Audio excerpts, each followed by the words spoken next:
दोस्तों मेरे चैनल पे एक बार फिर से मैं आपके लिए लेके आया हूँ मैथ्स का नया टॉपिक। जैसा कि बोर्ड में लिखा हुआ है परमुटेशन एंड कॉम्बिनेशन। काफी इंपॉर्टेंट टॉपिक है। बेसिकली जो बच्चे 10th के आगे नहीं पढ़ते तो शायद वो इससे अछूते रह जाते हैं इस टॉपिक से, लेकिन इस टॉपिक से काफी क्वेश्चंस आते हैं हमारे कॉम्पिटिटिव एग्जामिनेशन में। ठीक है, तो आइए आज हम इसको बड़े ही सरल तरीके से समझेंगे कैसे हम इसे करते हैं। ठीक है, तो चलिए स्टार्ट करते हैं हम कॉम्बिनेशन से। ठीक है, कॉम्बिनेशन का डायरेक्टली मतलब होता है टू चूज, जहां पे हम चूज करते हैं। ठीक है, हमारे पास नंबर ऑफ आइटम्स गिवन रहेगी, उस आइटम से हमें एज पर क्वेश्चन कुछ आइटम्स चूज करनी होती है, वही रहता है हमारा कॉम्बिनेशन में। इसका फॉर्मूला मैंने बोर्ड पे लिखा हुआ है, NCR is equal to your N। ये उल्टा ही जो आपको दिखाई दे रहा है, ये उल्टा ही नहीं, एक्चुअली में फैक्टोरियल बोलते हैं, फैक्टोरियल। ओके गाइस, एंड नीचे है n minus r bracket close factorial r factorial. ठीक है, ये फॉर्मूला रहता है हमारा कॉम्बिनेशंस के क्वेश्चन के लिए। अब ये फैक्टोरियल कैसा काम करता है देखिए, मैं एक एग्जांपल से बताता हूँ तुम्हें। यहाँ पे लिखा है 4 फैक्टोरियल। ओके, तो इसको हम क्या करेंगे, 4 से हम मल्टीप्लाई करते हुए पीछे की ओर हटेंगे। 4 से पिछला 3, फिर 2 और फिर 1। तो ये आ गया हमारा 4 फैक्टोरियल की वैल्यू। इसको मल्टीप्लाई कर देंगे, इसकी वैल्यू आ जाएगी 4 से 12, 12 to 24, 24 into 1 24। So mean 12 factorial की वैल्यू कितनी हुई, 24। इसी तरह जो भी फैक्टोरियल आएगा हम उसके पीछे हटते जाएंगे और हमारा क्वेश्चन आ जाएगा। ठीक है, चलिए अब मैं एक एग्जांपल के थ्रू समझाता हूँ कि इससे रिलेटेड क्वेश्चन कैसे आते हैं। एक छोटा सा एग्जांपल आपको दे रहा हूँ। यहाँ पे एग्जांपल है, मान लीजिए आपके पास टोटल 7 प्लेयर हैं। ठीक है, टोटल 7 प्लेयर हैं। उन 7 प्लेयर में से 7 खिलाड़ियों में से आप चाहते हो कि हमने 5 बेस्ट प्लेयर चूज करने हैं। ठीक है, और चूज कितने कर रहा है वो, 5 प्लेयर। ठीक है, तो अब इन 7 में से 5 प्लेयर वो कितने ऑप्शन में बना सकता है, क्योंकि देखिए 7 प्लेयर है हमारे पास। मान लीजिए 1 2 3 4 5 6 7। ठीक है, 7 प्लेयर है, इसमें से बोलता 5 प्लेयर बनाने, तो हम कितने टाइम ये 5 प्लेयर बना सकते हैं। मींस जैसे 1 2 3 4 5 एक टीम ये बन सकती है, 2 3 4 5 6 एक टीम ये बन सकती है, 3 4 5 6 7 एक टीम ये बन सकती है। इसी तरह इनको घुमा घुमा के अलग अलग 5 मेंबर्स हम कितनी बार कर सकते हैं, यही है कॉम्बिनेशन। आइए इस फॉर्मूले के जरिए मैं इसको सोल्व करके देता हूँ। यहाँ पे जो n रहता है ये हमारे टोटल नंबर होते हैं। ठीक है, और ये जो r है ये हमारा जो हम चूज करने वाले हैं, ठीक है, वो रहता है। तो टोटल कितना है यहाँ पे 7, मींस n की वैल्यू कितनी आ गई है 7, और r कितना है हमारा जो चूज करना है हमें, वो 5 पेयर चूज करने हैं। ठीक है, अब फॉर्मूले के जरिए हम यहाँ पे समझते हैं। 7 फैक्टोरियल, नीचे आ जाएगा n minus R, 7 minus 5 factorial और into are factorial, into R कितना 5 फैक्टोरियल। ओके, ये हमने पुट कर दिया अपना फॉर्मूले पे। अब यहाँ पे डायरेक्ट नहीं आपको फैक्टोरियल ओपन करना है। यहाँ देखिए 7 माइनस 5 2 फैक्टोरियल और वहां पे 5 फैक्टोरियल। ठीक है, ये आ गया। इसके बाद क्या करना है, इस 7 फैक्टोरियल को 5 फैक्टोरियल तक खोल दीजिए। ठीक है, और नीचे वाला भी ये 2 फैक्टोरियल है, 2 into 1, और यहाँ पे ये 5 फैक्टोरियल है। ओके, ये 5 फैक्टोरियल कट गया, 2 3 जा 6, नीचे कुछ भी नहीं बचा, ऊपर आएगा 7 3 जा 21। सो 21 डिफरेंट चॉइसेस बन गई हमारे पास उन 7 प्लेयरों में से 5 प्लेयर की टीम बनाने के लिए। इस तरीके से हम ये कॉम्बिनेशन के क्वेश्चंस करते हैं। चलिए अगले क्वेश्चन के साथ इसको और सॉल्व करते हैं। ठीक है, ज्यादा समझ में आएगा। यहाँ पे हमारे पास एक क्वेश्चन है, इन how many veg student can choose 5 course out of 9। मतलब वो बोल रहा है एक स्टूडेंट है, वो 9 कोर्सेज में से 5 कोर्सेज कैसे कैसे डिफरेंट डिफरेंट कॉम्बिनेशन से चूज कर सकता है। अगर क्वेश्चन यही खत्म हो जाता, गाइस ध्यान से देखना, क्वेश्चन यहीं पे खत्म हो जाता कि आउट ऑफ टोटल 9 में से मुझे 5 चूज करने हैं, तो ऐसे कौन कौन से कॉम्बिनेशन बनेंगे, तो हमारा यहाँ पे n 9 बन जाता। ठीक है, और r हमारा 5 बन जाता। ठीक है, लेकिन क्वेश्चन यहाँ पे खत्म नहीं हुआ है। ठीक है, क्वेश्चन और बोल रहा है इफ 2 कोर्सेज आर कंपलसरी। भैया देखिए 5 हमें कोई सब्जेक्ट चूज करने हैं जिसमें से उसने क्या बोल दिया कि दो तो भैया हमेशा कंपलसरी रहेंगे, उसके अलावा आप चूज कर सकते हो। अब दो जो नेसेसरी है वहां पे तो ऑप्शन खत्म हो गया, वो तो हमें लेने ही पड़ेंगे। ऑप्शन कितनों में बचेगा? ऑप्शन बचेगा बचे हुए 3 में, ठीक है। तो इसीलिए हम क्या करेंगे, if two course are compulsory in how many ways choose subject, तो बोला तब बताइए हमारा कॉम्बिनेशंस कितने सब्जेक्ट्स का बनेगा, ठीक है। तो हम इसकी वजह से अब क्या करेंगे, 2 माइनस कर लेंगे, क्योंकि दो जो है वो क्या हो गए, वो कंपलसरी हो गए, वो तो हमें लेने ही पड़ेंगे। तो हमारा n बन गया 7 और r हमारा बन गया 3, ठीक है। जैसे ही ये आ गया उसके बाद डायरेक्ट आप फॉर्मूले में पुट कर लीजिए। फॉर्मूला याद कर लेना बेटा, n minus r factorial into are factorial. जब ये अच्छे से तुम्हें लर्न हो जाएगा तो इसकी भी लिखने की जरूरत नहीं पड़ेगी। चलिए आगे बढ़ते हैं। n कितना है? 7 फैक्टोरियल, ठीक है। n माइनस आर सीधा यहीं पे माइनस करो, 7 माइनस 3 4 फैक्टोरियल, और r फैक्टोरियल r कितना है? 3 फैक्टोरियल, ठीक है। हम इस 7 को एक्सटेंड करेंगे सिर्फ 4 तक, क्योंकि नीचे 4 है ना, वो कट जाता है, इसीलिए मैं ऐसा करें 7 इंटू 6 इंटू 5 इंटू 4 फैक्टोरियल, इससे आगे नहीं जाना, ठीक है, क्योंकि वो कट जाएगा। नीचे क्या है? 4 फैक्टोरियल और 3 है, 3 को एक्सटेंड कर दो, 3 इंटू 2 इंटू 1, ये 4 से 4 कट गया, ठीक है। 3 2 जा 6, 2 1 जा 2, और बचा क्या हमारे पास? 7 एंड 5, 7 5 जा 35। So we have 35 different option to choose the subject। बस इस तरीके से हम बड़े आसानी से ऐसा क्वेश्चन कर लेंगे। चलिए आगे बढ़ते हैं हम परमुटेशन के साथ, ठीक है। परमुटेशन में भी हमें चूज करना होता है, लेकिन चूज के साथ साथ हमें यहाँ पे अरेंज भी करना होता है, ठीक है। ये उससे भी आसान है, ठीक है। कुछ इसके क्वेश्चन कर लेते हैं एक दो, उसके बाद दोनों के क्वेश्चंस हम करेंगे, ठीक है। चलिए चलते हैं परमुटेशन की ओर, ठीक है। तो इसमें मेन फंडा क्या भैया, जैसा कि मैंने बताया, अरेंजमेंट, ठीक है। पहले तो हमें चूज करना है और उसके बाद उसको अरेंज करना है, ठीक है। तो ये इसका फॉर्मूला क्या रहता है आप देख लीजिए, योर n, यहाँ पे हम p लिखेंगे, and your r। Formula simply n factorial n minus r factorial, खत्म, ठीक है। चलिए एक एग्जांपल से मैं आपको समझाता हूँ कि क्या हम अरेंजमेंट कैसे करेंगे। 6 people have only 4 tickets, so how it arrange? 6 लोग हैं, ठीक है, और उनके पास सिर्फ 4 टिकट्स हैं, ठीक है। तो वो कैसे इसको अरेंज करेंगे भैया? 4 टिकटें, 4 टिकटों पे 5-6 बंदे तो देख नहीं सकते मूवी, है ना। तो इसीलिए किसी ना किसी के 4 ही बंदों को लेना पड़ेगा। वो 4 कौन से होंगे? This is our arrangement. तो बड़ा ही सिंपल है, इस क्वेश्चन का आंसर कैसे होगा देखिए। जो ज्यादा है ऊपर n आ गया हमारा, वो ठीक है, n आ गया हमारा टोटल टर्म्स, ठीक है, और ये आ गया हमारा अरेंजमेंट। तो सिंपली n कितना है हमारा यहाँ पे? 6 फैक्टोरियल, और r कितना है? ठीक है 4, तो नीचे 6 minus 4 directly 2 factorial, 6 into 5 into 4 into 3 into 2, ये 2 आ गया, 2 से 2 कट हो गया, 6 5 30, 4 से 12, 12 से 36, 360 आपका आंसर आ गया। पॉज कर ले।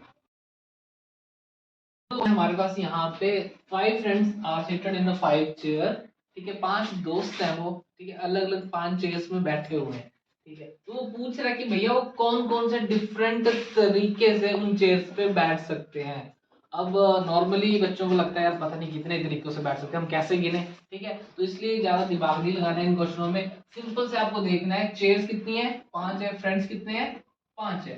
तो सिंपल इसका आंसर आ जाएगा 5 फैक्टोरियल। मीन हम क्या करेंगे, 5 into 4 into 3 into 2 into 1, 5 more than 20, 20 into 3 60, 60 into 2 120, 120 घूम घूम के हम वो दोस्त बैठ सकते हैं। अब होता क्या है गाइस, देखिए थोड़ा सा क्वेश्चन में चेंजेस करेगा और सारा सिनेरियो चेंज हो जाएगा। अब ये बोल रहा है 5 दोस्त हैं, मान लेते हैं 5 दोस्त हैं, ठीक है, और वो थे हमारे A B C D E और एफ, ठीक है।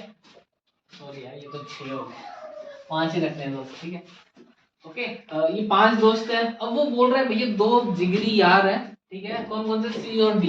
ये बोलते हैं भाई तुम जहां मर्जी सीट चेंज करो, हम तो हमेशा साथ में बैठेंगे। ठीक है, क्वेश्चन में भी ऐसा आता है, वो क्या बोलता है, जो टू फ्रेंड्स हैं वो हमेशा टुगेदर एक साथ बैठेंगे। ठीक है, तब बताइए कॉम्बिनेशन कैसे निकलेगा। ठीक है, क्वेश्चन में थोड़ा स्लाइड चेंजेस आ गया कि two friends are sitting together, तो बताइए कितना कॉम्बिनेशन आएगा।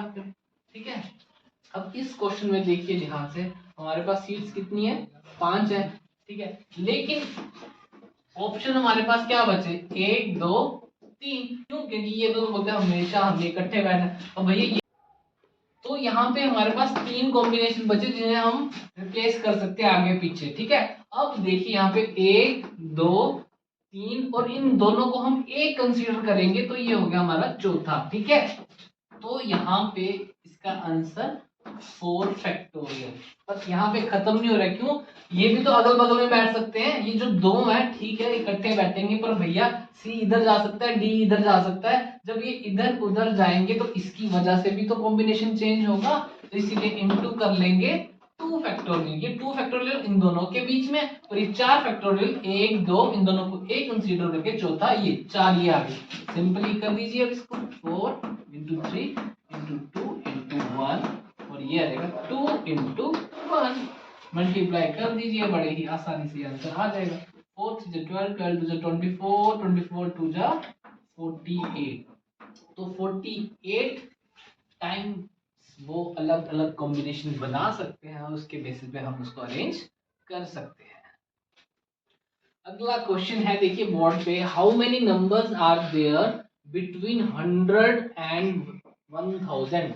100 और 1000 के बीच में कितने वो नंबर है in which all the digit are different, जिसके वो तीनों के तीनों डिजिट जो है वो डिफरेंट रहेंगे। डिफरेंट का मतलब ये है, यहाँ पे जैसे मैं यहाँ पे लिख रहा हूँ 123, तो ये तीनों डिजिट अलग अलग है, ये मतलब हुआ डिफरेंट है। ठीक है, अगर यहाँ पे ये होता 122, तो ये 2 जो रिपीट कर रहा है तो ये डिफरेंट नहीं है। ठीक है, तो हमें क्या निकालने हैं, ऐसे ऐसे नंबर जिनकी तीनों डिजिट डिफरेंट है। ठीक है, तो देखिए गाइस यहाँ पे वो 3 डिजिट की बात कर रहा है, तो आप 3 ब्लैंक बना लीजिए, 1 2 3। ठीक है, अब सबसे पहले हम फर्स्ट डिजिट पे आएंगे। फर्स्ट डिजिट के लिए हमारे पास 1 से लेके 9 तक कितने ऑप्शन है, मतलब मैं अपनी फर्स्ट डिजिट में 1 भी डाल सकता हूँ, 2 भी डाल सकता हूँ, 3 भी, 4 भी, 5 भी, 6 भी, 7 भी, 8 भी, 9 भी। क्या मैं 0 डाल सकता हूँ पहले इसमें, नहीं, बिल्कुल नहीं, क्योंकि फर्स्ट डिजिट कभी भी 0 नहीं आती है। इसीलिए मेरे पास ऑप्शन कितने रह गए, 9 ऑप्शन रह गए। तो सबसे पहले यहाँ पे 9 लिख दीजिए। ओके, तो यहाँ पे 9 आ गया। ठीक है, अब नेक्स्ट ऑप्शन में यहाँ पे कितना हुआ, अब नेक्स्ट ऑप्शन में ध्यान से देखिए, यहाँ पे 0 कंसीडर हो सकता है। ठीक है, एक डिजिट हमारी यहाँ पे फिक्स होगी, और बची कितनी है, पहले के अकॉर्डिंग तो बची हमारे पास 8 है, लेकिन इसमें 0 भी आ सकती है, इसलिए वो जो 0 जो टर्म है वो 9th बन जाएगी, इसलिए ये भी 9 होगी। और थर्ड में भैया 2 यहाँ से चली गई है, बची कितनी है, 8 है, यहाँ पे 8 आ जाएगा। बस सिंपली इतना सा क्वेश्चन है, इसके बाद ये मल्टीप्लाई कीजिए और आपका आंसर आ जाएगा। 648 इज योर आंसर। क्वेश्चन की और बोर्ड में लिखा हुआ है, how many words of 3 letter, 3 अक्षर का इंग्लिश का word alphabet are there with और विदाउट मीनिंग। मतलब इंग्लिश अल्फाबेट में जितने भी वर्ड्स होते हैं, तो आप तो जानते हैं कि टोटल अल्फाबेट्स कितने होते हैं भैया, 26। ठीक है, उसमें से वो बोल रहा है 3 अक्षर उठा के हमें कोई भी वर्ड बनाना है, चाहे उसका कोई मीनिंग है या मीनिंग नहीं है। 3 वर्ड बोले तो जैसे WAS, ये 3 वर्ड का है ना। ठीक है, और ये भी बन सकता है AWS, चाहे इसका मीनिंग कुछ भी नहीं है। ठीक है, तो बता रहा है कि वो कितने ऐसे वर्ड्स बना सकता है इन 26 अल्फाबेट में से।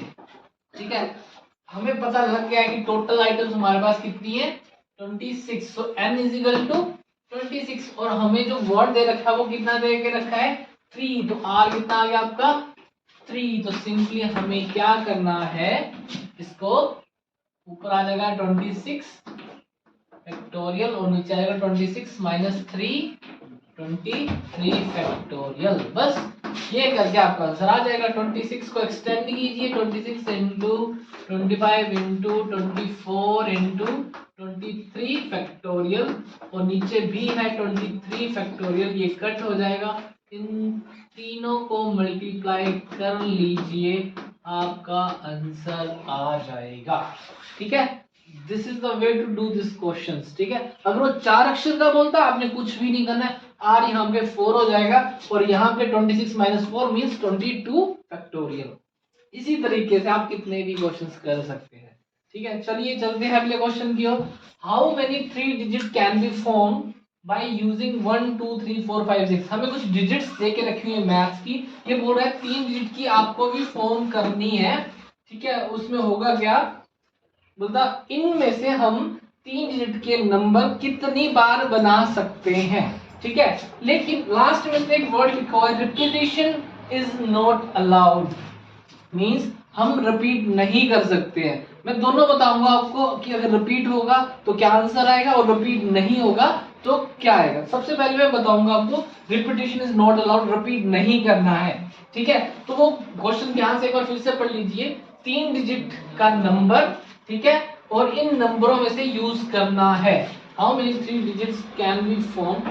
क्वेश्चन में थोड़ा सा इंफॉर्मेशन थोड़ी सी कम दी है। हाउ मेनी 3 डिजिट और नंबर, ठीक है, हम और नंबर करेंगे। ओके क्लियर, ये थोड़ा सा इंफॉर्मेशन गलत होगी। हाउ मेनी 3 डिजिट और number can be formed by using 1 2 3 4 5 6। ठीक है, हमें 3 डिजिट का बनाना है। सबसे पहले हमारे पास, सबसे पहले हमें क्या करना है, जैसा कि क्वेश्चन में इसने बोला कि ओड नंबर, तो ओड नंबर पहली डिजिट या सेकंड डिजिट से नहीं पता चलेगा भाई साहब। ये जो यूनिट प्लेस होता है यहां से हमें पता चलता है कि ओड नंबर है या नहीं। यहाँ पे हमारे पास ओड नंबर कौन कौन सा है, 1 3 और ये 5। हमारे पास 3 ऑप्शन है ओड नंबर के लिए, इसीलिए हम यहाँ पे भी यूज करेंगे 1 2 3, 3 ऑप्शन हमारे यहाँ पे आ गए हैं। ठीक है, ओके, मतलब एक डिजिट, कोई ना कोई एक डिजिट यहाँ पे चली गई है, 6 में से कोई एक चली गई है, तो बाकी कितनी बची है भैया, बाकी 5 बची है। ये मैंने 5 क्यों किया, क्योंकि उसने बोला रिपीटेशन इज नॉट अलाउड, हम रिपीट नहीं कर सकते एक नंबर अगर यहाँ पे आ चुका है।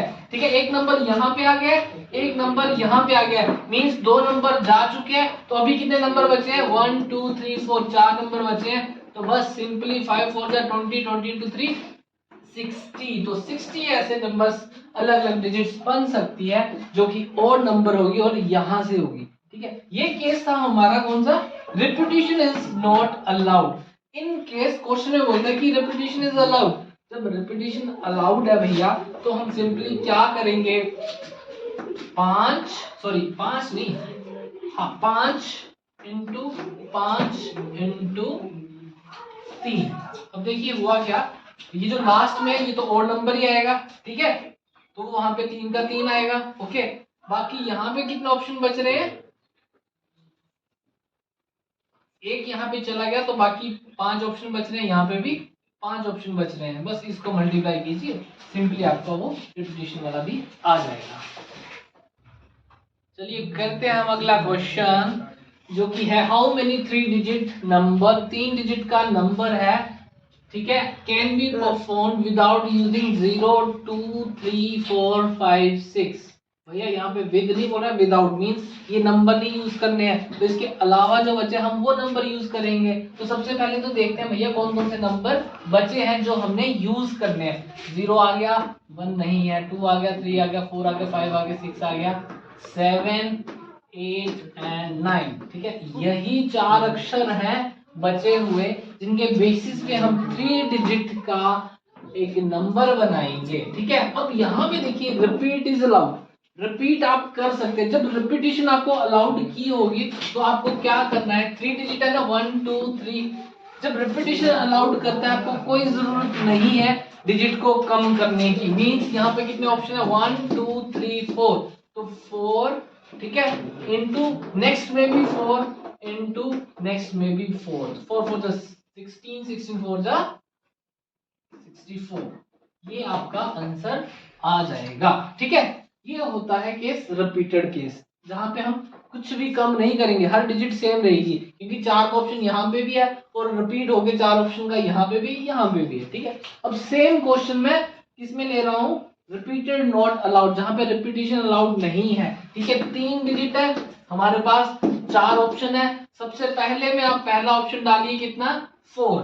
अब 4 में से मैंने कोई एक यूज कर लिया, रिपीट नहीं कर सकता हूं, तो बचे कितने, 3, ठीक है। अब 2 यूज कर लिए तो बचे कितने, 2। मींस अगर रिपीटिशन अलाउड नहीं है तो हमारा आंसर क्या आ जाएगा, 4 से 12, 12 टू 24। ये डिफरेंस है रिपीटिशन और नॉन रिपीटिशन में, ठीक है। आज की वीडियो में आज हम इतना ही करेंगे, ठीक है। कल हम इसके कोई और एडवांस क्वेश्चंस करेंगे, ठीक है। आज की वीडियो देखने के लिए धन्यवाद, बने रहिए मेरे साथ, और भी आगे हम कुछ क्वेश्चंस करते रहेंगे। Please like, subscribe, share.